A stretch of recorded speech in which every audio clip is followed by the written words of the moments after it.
কাতারে বিমান হামলার জন্য অনুতপ্ত ইসরায়েলের প্রধানমন্ত্রী বেনিয়ামিন নেতানিয়াহু দেশটির প্রধানমন্ত্রী মোহাম্মদ বিন আব্দুল রহমান আল থানির কাছে ক্ষমা চাওয়ার পাশাপাশি ভবিষ্যতে কাতারে আর কখনো হামলা করা হবে না বলে প্রতিশ্রুতিও দিয়েছেন তিনি।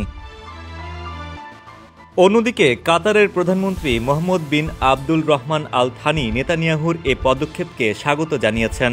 সোমবার এক বিবৃতিতে এ তথ্য জানিয়েছে হোয়াইট হাউস।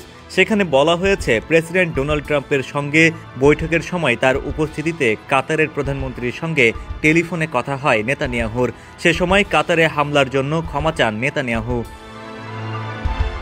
কাতারে হামাসকে লক্ষ্য করে পরিচালিত হামলায় কাতারি নিরাপত্তা কর্মী নিহতের ঘটনায় দেশটির প্রধানমন্ত্রী মোহাম্মদ বিন আব্দুল রহমান আল থানির কাছে গভীর শোক প্রকাশ ও ক্ষমা চেয়েছেন ইসরায়েলের প্রধানমন্ত্রী বেনিয়ামিন নেতানিয়াহু। এছাড়া ইসরায়েলি জিম্মিদের হামাসের আলোচনা চলার সময় পরিচালিত এই হামলার মাধ্যমে কাতারের সার্বভৌমত্ব লঙ্ঘনের জন্য অনুতাপও প্রকাশ করেছেন তিনি।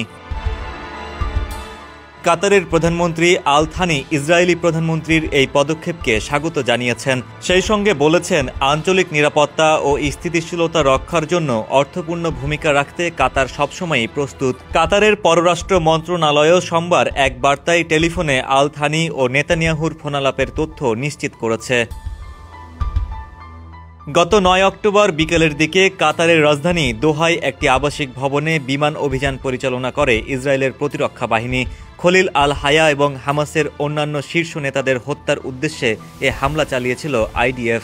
হামলায় ৬ জন নিহত হয়েছেন এবং নিহতদের মধ্যে একজন কাতারি নিরাপত্তা রক্ষীও ছিলেন। তবে খলিল কিংবা হামাসের অন্য কোনো জ্যেষ্ঠ নেতার কোনো ক্ষতি হয়নি।